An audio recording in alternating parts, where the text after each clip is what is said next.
Well, you know me, I'm Tony Autry, and I joined this chapter about a year and a half ago, and I slipped in quietly while you were at the Writers Altiere and sat down, and every person looked back, and I had the feeling that you were all thinking, are you sure you're in the right meeting? Okay. Yes, I was in the right meeting. I'm a man and I write romance. And it's a strange and crazy path that got me here. But what I'm going to talk about today was what I was asked to talk about. I just recently released a book under my own name called Letting Go, which I will happily give to anyone who is interested. And there are many things that I learned in this process. My background is engineering. My vocation is I was the chief scientist or chief technology officer for companies that I started or were acquired by. So I've been writing my whole life. It's just been documentation. And I made an assumption whenever I decided I wanted to start writing fiction that it would be easy. And I learned instead that I was stupid. And I say this in all honesty. Every time I have approached a problem, assuming I'm stupid, I've learned more. So there's nothing wrong with being stupid. So whenever I say stuff I learned being stupid, it's actually a good way to approach problems. If you have a new thing that you're trying to learn, assume nothing. Be welcome for advice. Allow people to lead you. Sometimes you'll get good advice, sometimes you'll get bad, but that's where it comes to your judgment. But don't assume you know anything, and then when you see evidence to the contrary, be willing to accept that you were stupid. So we're going to talk about some stupid things I did when I released my book. Now, this is not a new idea. Being stupid is actually a well-identified trait. This is an author and journalist who made this quote that has ended up being reprinted. If you search that quote on the internet, it comes up a dozen different times. And it's basically saying the same thing that I am. When you begin the journey, you don't know where you're going. You know kind of what you want to do, you know kind of where you want to end up, but you don't really have any idea of what you're doing.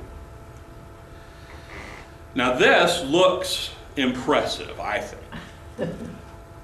I've got a headshot that makes me look nice. I'm even wearing the similar shirt, you know. Got my book cover.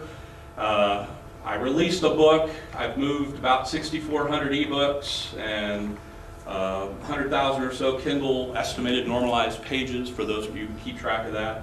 I've got 33 reviews, 4.5-star average, and 46 ratings on Goodreads with 4.2, which is actually kind of hard to do because Goodreads is what they call the Mean Girls site, apparently. That was something I learned. And I was exclusive at Amazon until this month, and I'm going wide. So this is my opportunity to talk a little bit about that process as well. But this isn't where I started. I started in 2012. I had the flu, it was December, and I'd always had this fantasy novel that I wanted to write. I knew exactly what I wanted it to be. I had imagined 3 books. I knew exactly the characters, what I wanted to do, and I sat down and I started writing while I was sick because I was bored. And I would send a chapter off to my best friend, and every time I'd send him a chapter, he'd say, "This is great, I can't wait for you to send me the next one." And so I wrote 75,000 words, 3/4 of the way through the first book, before I realized I had no freaking idea what I was doing. None. The characters were flat, the plot was convoluted, the descriptions were anemic. It was awful. It was the worst thing I'd ever read. And I found that out because in my hubris, in my being smart, I took an excerpt of this and I submitted it to a podcast that does reviews of authors, of excerpts, and critiques them. They laughed for 20 solid minutes. Oh, God. I nearly quit writing. Oh. But it taught me something. It taught me that I was not smart, that I was stupid. And that's an important lesson. So, how do you fix it? How do you not be stupid when you don't know anything?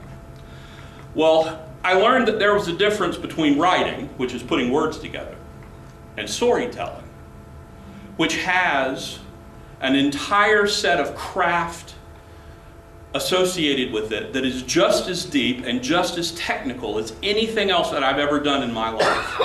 I have designed software. I have designed hardware systems. I have written technical papers. I have been paid hundreds of thousands of dollars to offer my opinion on technology, not realizing that the 20 years it took me to get there contributed somewhat to that value. And I assumed, stupidly, that I would be able to sit down and tell a story that people would want to read.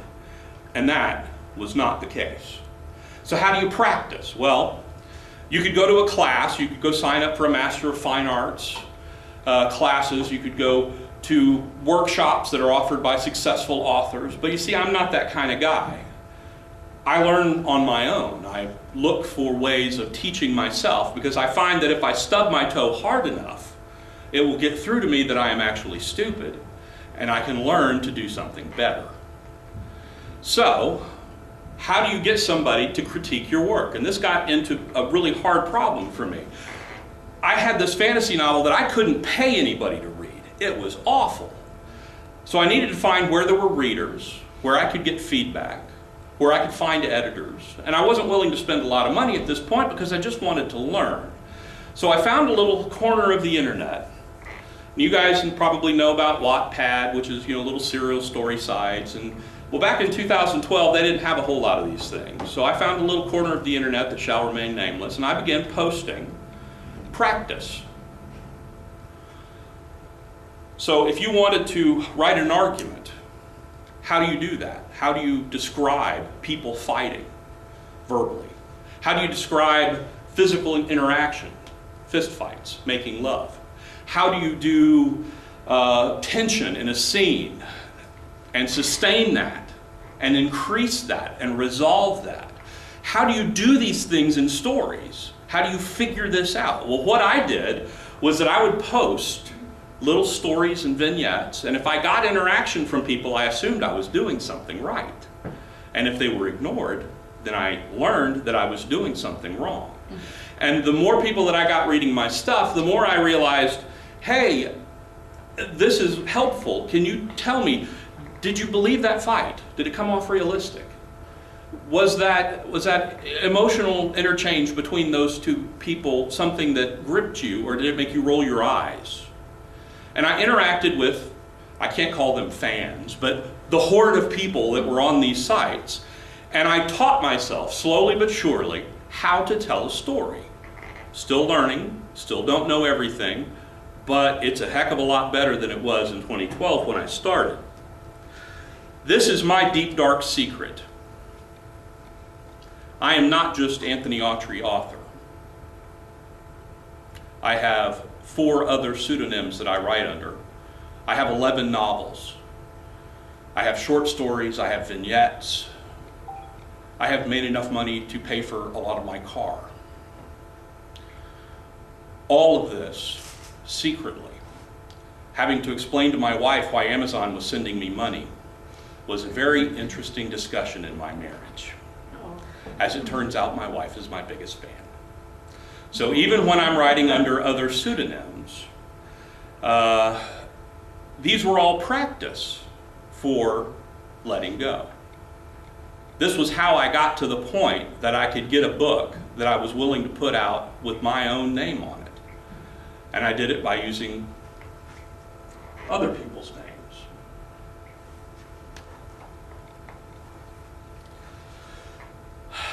So here's the second mistake I made writing Letting Go. This is a lot more tactical and related to the release rather than my experiences becoming an author. Ads are for suckers. That is an absolute fact, and I'm willing to stand by it. Goodreads and Amazon ads are worthless. Ads on book promotion sites do nothing. I saw no blips at all. You can make Facebook posts, promoted posts, work if you do them correctly, but there's a craft to that. Probably just as complicated as learning how to write blurbs, which is a craft in and of itself. But you can make them work. Free Booksy rocks. That chart right there was Letting Go. It was released on November 1st. The Free Booksy came out on November 5th, and in one day, I gave away almost 5,000 copies of the book. It generated reviews. It generated buzz and interest. It climbed me up the charts at Amazon to a point where I had enough attention that when I switched to pay, it continued, and I was able to sell more books. That was effective. Haven't been able to get on BookBub, but I heard it worked much the same way. Mistake number 3. I did not plan my release correctly. I started 30 days before the book's release to try to get everything that I needed in place to release my book. This is what my October looked like.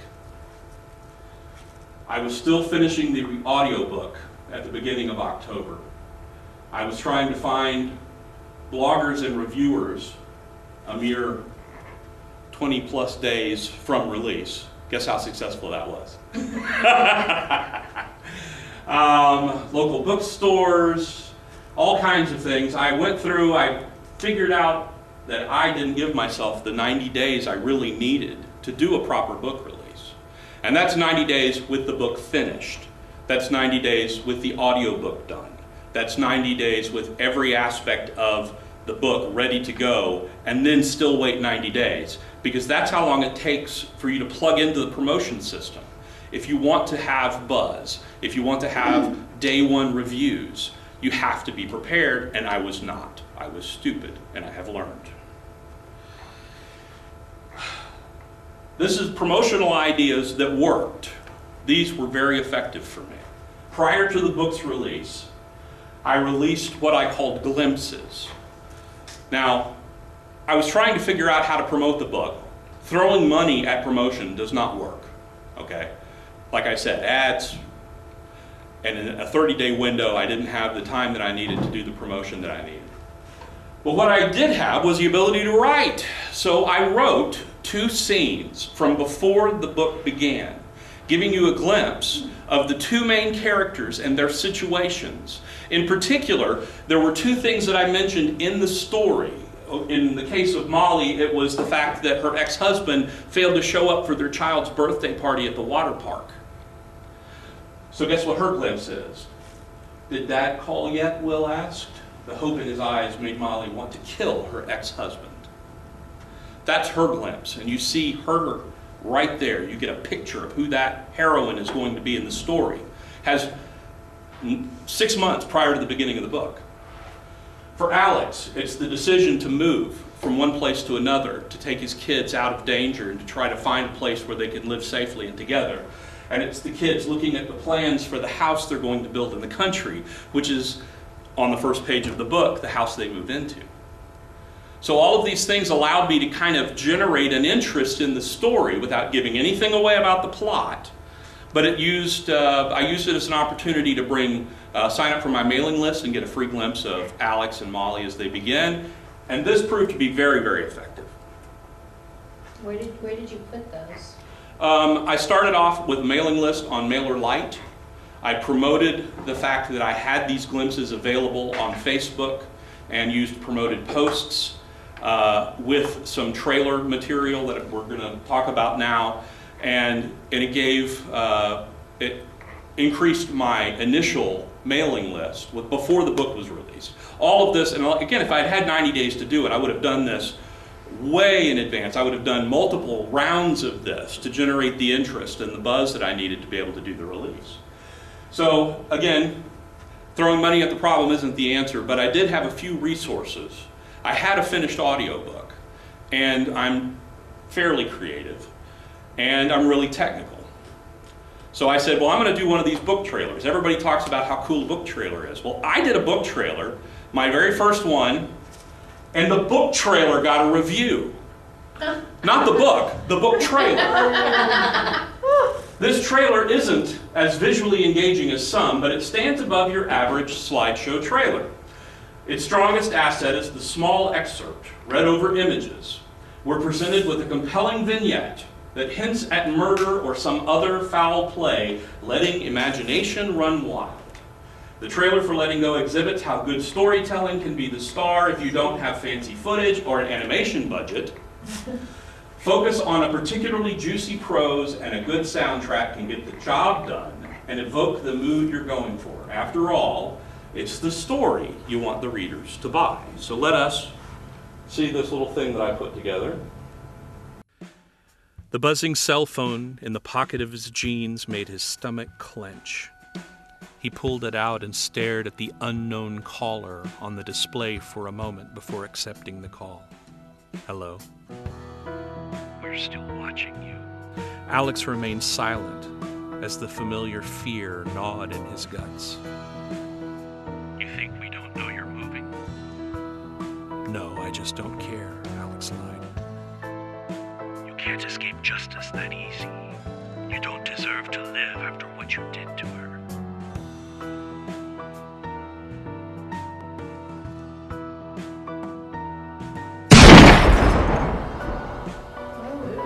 Very well. Fabulous. Now, I did this with, the ending part was actually a good friend of mine who runs Gizmo Productions. He did the audiobook for me, and he also helped me with another one. I did a reading where I basically just sat static in front of a camera and read the opening 2 or 3 pages of the book, and he recorded it. And we were able to use that because it showed his recording studio, and he was using it as a promotional tool for his business, and I used it as a promotional tool for the book. So I had this little ending part that he had done for me, and he's awesome. So I used that and I tacked it on to the end of my little slideshow. I went to 123 Royalty Free, which is a little stock photo site. I found those 3 images that you saw, the guy with looking at his phone, the phone with the unknown caller, and the dark hooded guy watching a house, and I just put them together. I edited my audiobook portion and stuck, there's a royalty-free music available, meaning that you find a song, like this one was 1 minute and 20 seconds, and it just had the right feel that I was looking for. I put them all together in a video editing package and made it work. This was very effective. In terms of all of the things that I did on Facebook to promote, this had the highest number of views and the highest response. You put this on Facebook? Yeah, it's on Facebook, it's on my author page. Sweet. All right. Another promotional idea that worked were bonus chapters. I needed people signed up for my mailing list. So at the end of Letting Go, there is 2 bonus chapters available if you sign up for my mailing list. The bonus chapters begin at the end of Letting Go. Not at the beginning of the next book, at the end of Letting Go, with the 2 characters that are going to be featured in the next book. So it was Larry and Jenna. And Larry and Jenna had kind of an understated heat between them in Letting Go. So you knew something was going on, but neither one of them were talking about it. You get a little bit of an insight into what happened at the night of the wedding, after the wedding was all over and they're tired and he's rubbing her feet and then things happen. And then you get her back in New York, going back to her job, frustrated with herself for giving in and still wanting to be with Larry. So that leaves you the flavor of what's coming in the next book. And that sets up some of the conflict that I've already got written in the beginnings of the sequel that I haven't finished yet. This was one of the dumbest mistakes I made. I'm a technologist. I design technology for a living. I've been doing websites since the mid-90s. I've been using Linux since '93. I know all of the technology in the world that has to do with this stuff. And what did I do? I made a promotional website for my book that didn't work on tablets and phones. I'm an idiot. So, just so that you know, desktop web browsing traffic shrank to 48%. So it is under 50% as of November of last year. And that number is on a steep decline. Most people read mobile devices. You know what your mistake was? You didn't have a millennial to tell you this. Well, I fixed it now. If you go to Autry.com and to the subsequent pages under there that are my book pages, everything is now mobile friendly, dynamically rescales. I figured out all the tricks and traps to setting viewports and having style sheets with adjustable, anyway, it's all technical gobbledygook. I'll tell you how to do it someday if you care. But I'm just saying that this is my shot across the bow was this will impact the sale of your books if your online presence isn't mobile friendly. People don't have the patience to resize your website on their phone so they can read the text. If it doesn't immediately transition from phone to tablet to desktop seamlessly, providing an equivalent experience across all those platforms, people just aren't going to be interested in reading your website. And then that begins the slow death. So be aware. So here's the truth that I learned about marketing out of my 11 novels. And it's an utter crapshoot. There is no way to become successful other than to be successful. And of course, it's the getting successful that's the hard part. Being successful is easy. Falling out of success is easy. Being successful and perpetuating that. We see authors who are bestsellers and every book they write is a bestseller. And some of them, their quality may have degraded over time. Stephen King. Because nobody, what editor is going to stand up to him and say, you really need to cut that, that's a little too wordy and it got me lost. Shut up, I'm Stephen King. But there are people out there who can write a book and and it's a #1 bestseller. But everybody else, and I've seen this 100 times on like news aggregation sites, you'll have 10 people submit a story. It's exactly the same story. But only one of them will get like all the way to the top of the front page. Why did that one story go all the way to the top of the front page when they're all basically submitting the same headlines, but one story catches somebody's attention? And what bugs me is that it's not the guy who made the funny remark. It's not the guy who gave a thoughtful critique. No, it's the guy with the misspelling. His gets to the top, and you're looking at that going, how did that thing get promoted all the way to the top? And I'm here to tell you that even if you do everything right, you're still going to end up selling less books than Sex with Sasquatch. It's going to happen. And there's nothing you can do about it. My most successful book was the very first book I wrote, and it's utter garbage. It was my practice novel. I had no idea what I was doing. I have no idea why it sold. I can't explain it in any tangible term. Now, Letting Go is my #2 book, which is super awesome. But that's after 11 books. I finally got almost as good as the first book was because of a lightning strike that I have no idea how it happened, and there's no way I can repeat it. So all you can do is optimize your chance of success. You need to have a professional cover. You need to have a blurb. And that is an entire art unto itself. Being able to summarize a book in a way that makes a reader want to buy that book. I love people who can do marketing. They are amazing because they can reduce your message to something concise that just works. And I am not that guy, but I try. An engaging story with a minimum of grammar and spelling errors. I went through Letting Go so many times, and I had the one error that I made was not grammar and spelling. It is my most popular review on Amazon. I got the safety mechanism wrong on a Glock pistol. They don't have a button safety, they have a trigger safety. And there were 12 words in the book, in 2 sentences, that made that reference. That is my #1 review on Amazon, with 10 people finding it helpful. God bless him. Makes no matter what you do, even if you get everything right, you're going to get something wrong and you're going to be stupid. Say thank you, learn your lesson, and move on. And that, my friends, is the end of my presentation.